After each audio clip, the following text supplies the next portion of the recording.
Hello.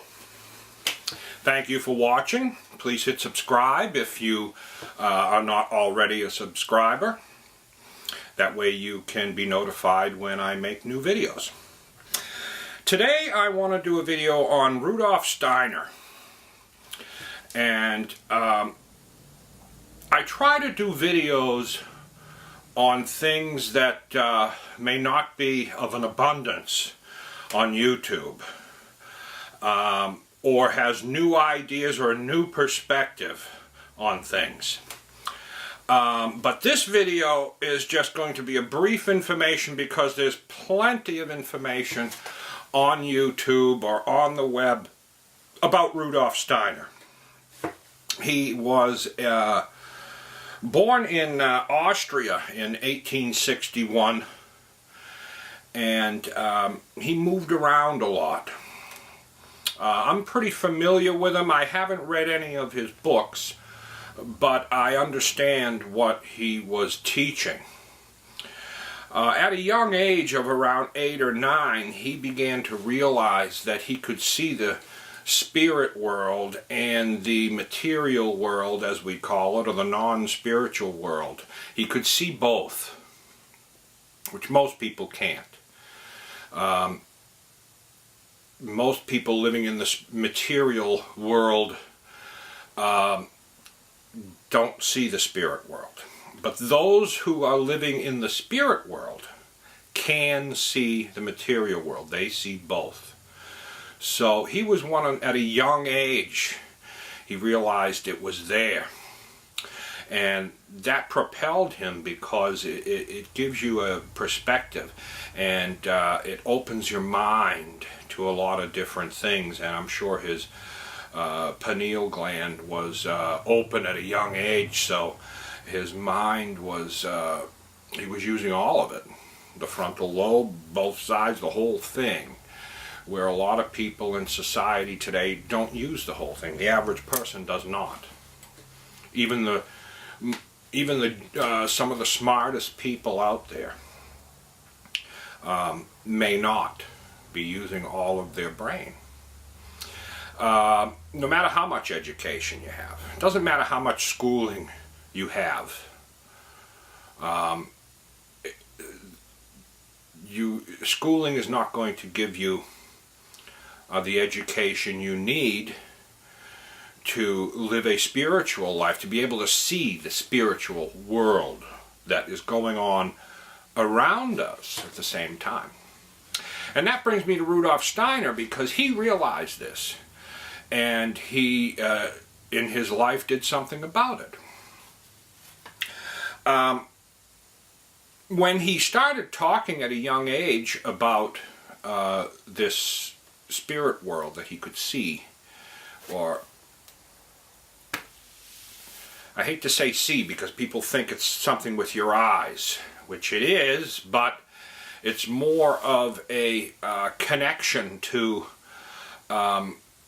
yourself and knowing who you are and how you work, because once you know that, then you can see other people in a new light, and you know why they do the things they do. So he decided to keep quiet at an early age about what he could see and what he knew. But it wasn't until he started studying geometry that his world opened up for him. And it is that way for a lot of people, because geometry is just as much a part of this world as you are. It is part of spirituality, like mathematics. There is divineness in both of these, geometry and mathematics and science.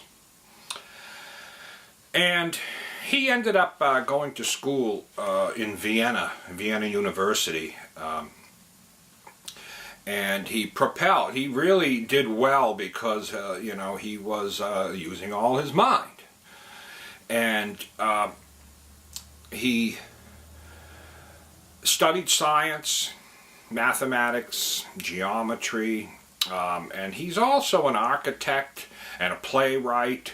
He is very diverse he put his talents to use in a lot of areas, and he was a very, I hate to say talent, because that means it's something that he didn't work at, and that's not true. He did work at it. Talent just doesn't come from nowhere. It's worked at, it's created. And that's why I don't like to call people talented. Oh, you're very talented. People say that when they want to excuse themselves of why they can't do something. They say, oh, you're talented. That's why I didn't do it, because I wasn't born with it. Neither were they. They worked at it. And like he did. And he worked at it from a young age. There was Rosicrucian influence in his family, which at a young age probably helped him be able to see the spiritual world. And where a lot of people believe there is limits on human knowledge, he didn't believe that. He didn't believe there was any limits on human knowledge, that nobody knew it all. And there are people out there that live today that think they know it all, and they criticize anybody else who has a new idea because they want to feel like they know it all. And that's the definition of a fool, by the way. Someone who thinks they know it all. But there's plenty more to learn. And nobody can know it all. Nobody.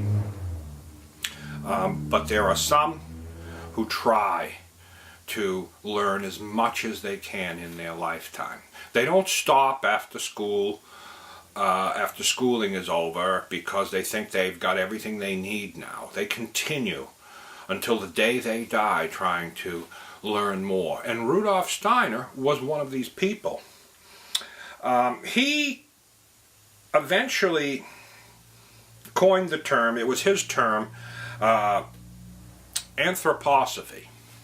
Anthroposophy is the study of your science and spirituality and nature being molded together. They fit together. So he tried to prove the spiritual aspects of life, which people can't see or touch, so it's hard for them to believe. But he tried to prove that with science. And we're seeing today that science is beginning to prove a lot about spirituality. And quantum physics is proving a lot of what spiritual people already knew. Spiritual people who understand geometry and the patterns of life, the golden ratio, mathematics, you understand these patterns in life, and then you are able to understand things about the world you live in that other people wouldn't, because they don't understand the patterns. So understanding these patterns of geometry and mathematics and allows you to see things and understand things that are yet proven by science. But now science is beginning to prove them.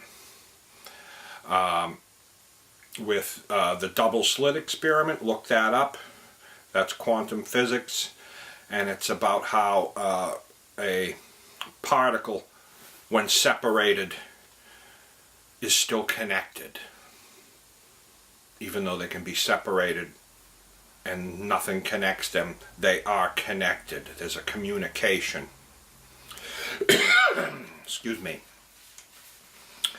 And this kind of ideas of anthroposophy, because he was a part of the Theosophical Society that was founded by Madame Blavatsky, and he was the head or the leader, the director of the German Theosophy Society, even though he was not a theosophist. But he did give a lot of lectures and speak with them, because it's the same ideas. I mean, it's the same thing. They're both speaking about this spiritual world that the average person doesn't see. And one thing he said is, when he was speaking with them, is he said he would never speak or do a discussion or a lecture on a topic that he doesn't know completely, that he hasn't studied. So he doesn't speak about things he doesn't know about. And that's important. And I try to do the same thing. If I don't know about it, I'm going to find out before I speak. There are people in society that speak without knowing. They just guess. And that can be a problem. But we're all human. And humans make mistakes. And if I make a mistake, tell me. Because I want to know the truth. I don't need to be right. And that's the difference between someone who is living in the material world and doesn't see the spiritual world, is the ego. The ego controls those in the material world. And being right is more important than anything.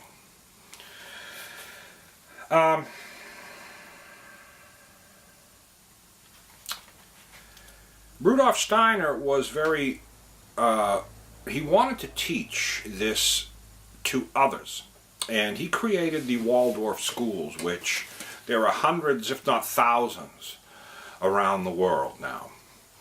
And students that go to this school are taught from a spiritual point of view. And when these students make it into like high school and they start interacting with people that have been schooled in public schools or other schools, they realize quickly that the education they're getting was special, because it was an education that focused on your needs instead of hammering you with propaganda and history.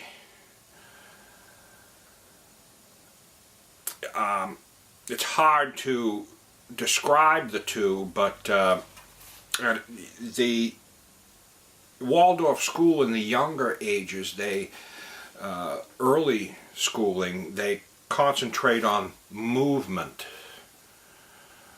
And as they go up to the higher ages, they concentrate on feelings and emotions. These are things about ourselves that public schools, well, of course the people running public schools are not spiritual people, so they're teaching what they know. But they're leaving out a very big part of what life is.